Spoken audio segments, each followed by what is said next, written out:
Okay, this is going to be a quick video to show how to clear off all the credits on a machine. Reason on an IGT S Plus, by the way. Reasons you might want to do this: let's say that you have 2,000 credits on the machine and somebody hits cash out and you don't have 2,000 quarters or whatever coins you're using to pay out.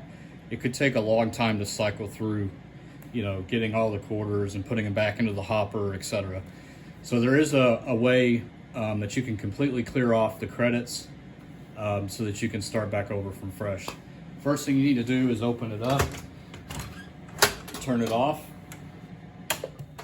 Okay, take the coin drop door off the bottom. It just lifts up and pulls out. Take the hopper out, just pull it straight back towards you.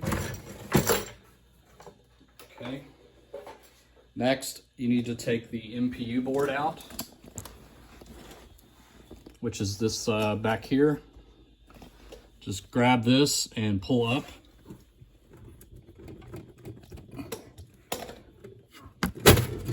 Okay, comes out. Okay, let me set my tripod up here while I do the chips. You will need a flathead screwdriver. The longer, the better. I have a short one, but it'll still work. The chip you're going to need to remove is this one right here. Look on the board, it will say CMOS, CMOS. That's the one that you need to remove. What we're going to do is remove it for 15 seconds and then put it back in. So let's go ahead and do that. Taking my flathead screwdriver here.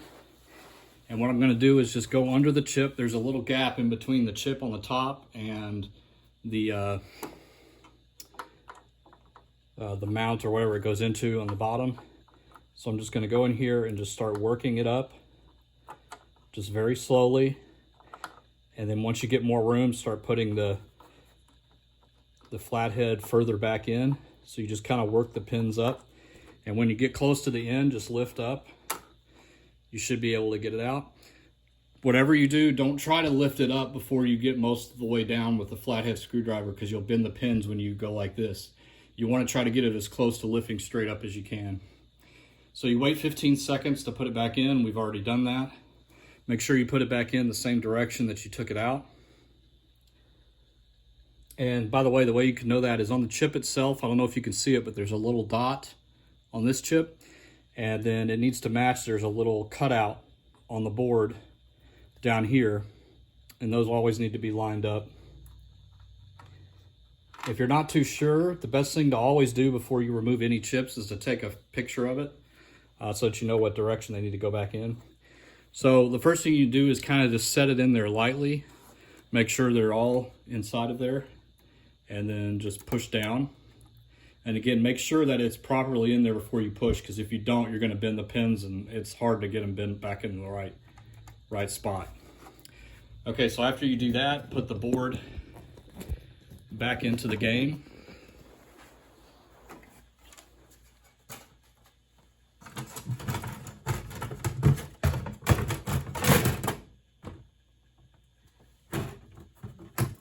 Okay, put the hopper back in.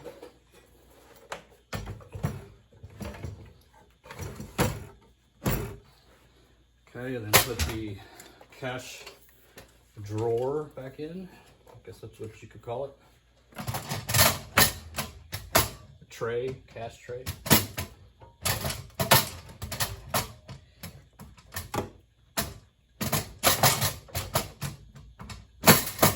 Okay, and then turn the machine on, but don't close the door. You're going to see 61 over here.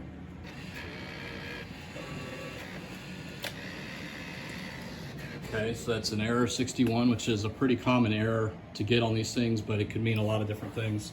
In this case, it's because we replaced a chip. So what you're going to do is open the door. Behind the power on and off switch, there is a test switch on the very back. You can kind of feel it. Hold it down until you see 61 space 1. Once you see that, close the door. Wait for it to initialize.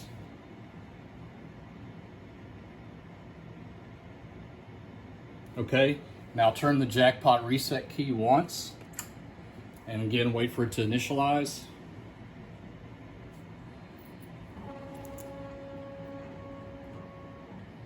Okay, and now you're back. So you can put the coins in, you're back to 0 credits.